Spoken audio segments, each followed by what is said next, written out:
ทายสบายดีพี่น้องทักทายสบายดีพี่น้องย้ำคำๆแบบนี้เลย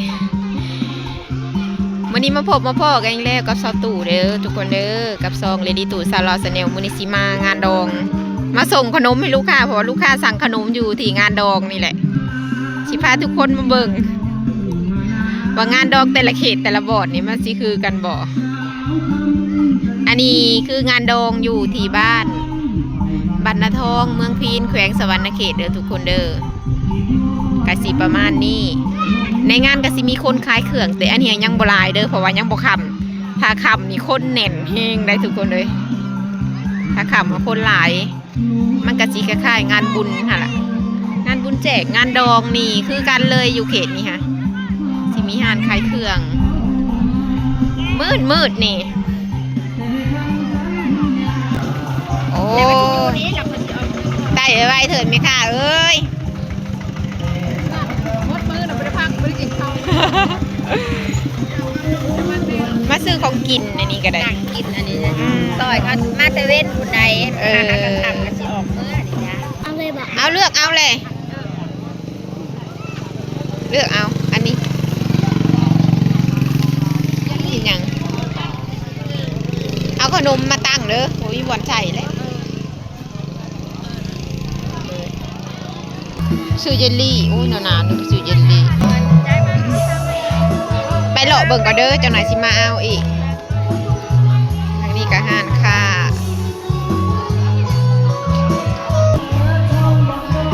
อันนั้นคือแขกมาในงาน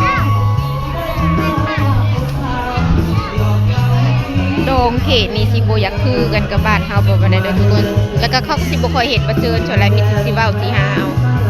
แต่ละคนที่มาซอยดองนะถ้าเป็นงานผู้หญิงนี่ก็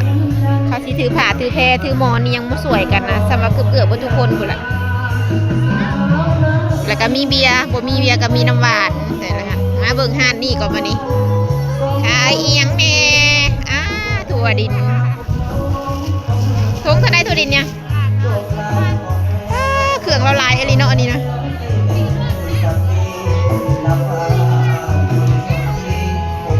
จักสิเอายังไงมากับใครมากับลูกเอามักแตง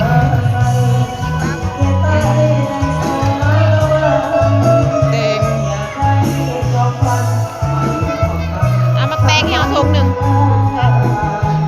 ชลีนะทงเท่าไหร่เขาเหนียววะ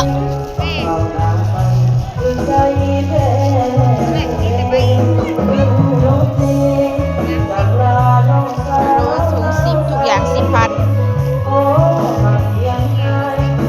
เห็ดคือไทยอะไรมักแตงทงหนึ่งชาลีทงหนึ่งโทดินทงหนึ่ง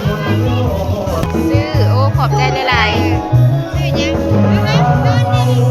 ผู้ใดเงินให้เลยซื้อเด้อได้หลายเติบเลย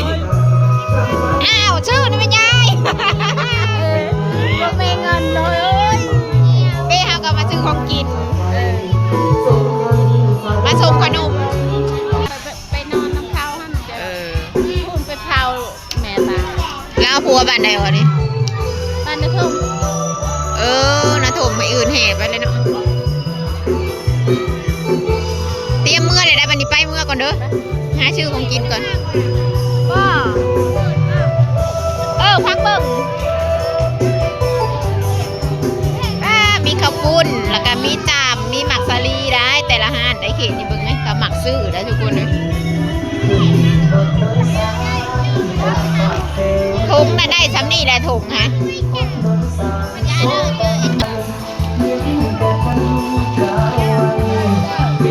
คนกำลังหลั่งมา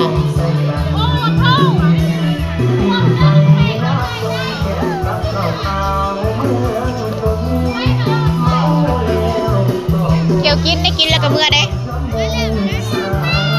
กินก่อนเลยสอนเขาขายเครื่องหมักซื้อเลยเขตนี้เลย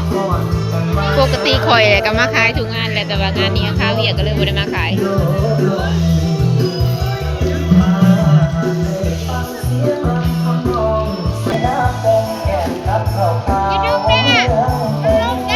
ทางนี้ก็งมซื้อเลยทุกคน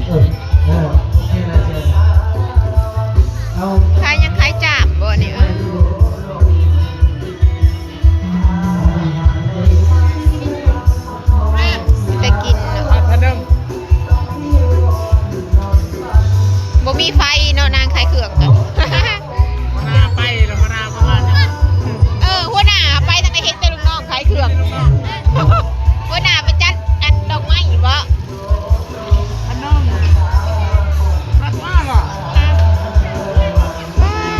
เบิ่งเด้อสังเกต เฮ้วนาก็มาไปเลย โอ้ยหัวหน้าเอ้ยให้ลูกค้าให้ลูกน้องงมมืดอยู่เนาะ ไม่รับพันนึงจะทำระเบิด เยี่ยมไฟให้แล้วก่อน มาแล้ว 7 ไม้ มาแล้วชาวพันกันเจ็ดตัว กาแฟก็10 พันก็30เป็น50มื้อแรกไงกัน นับเล่น มื้อแรก เฮ้ยกูนับครบเยอะนับเด้อ เจ้า น้อยนับเองทำมาได้เอามาได้ อืม ครบครบแล้วชาวพันมือนี่มันก็ทอนพันนึง ให้ลูกค้างมมืดอยู่ เดี๋ยวมาครบเลยได้อีกลิ้นทอนพันนึงลิ้นใหม่ชาวพัน สองก็ขายเครื่องดีนะกุ้งดำๆน้ำหนาวเลยบ่อยากมาขายน้ำแกงใสอย่ามันขายบ่ดีจังหน้าทางก็ใต้ดอกไผ่สมัย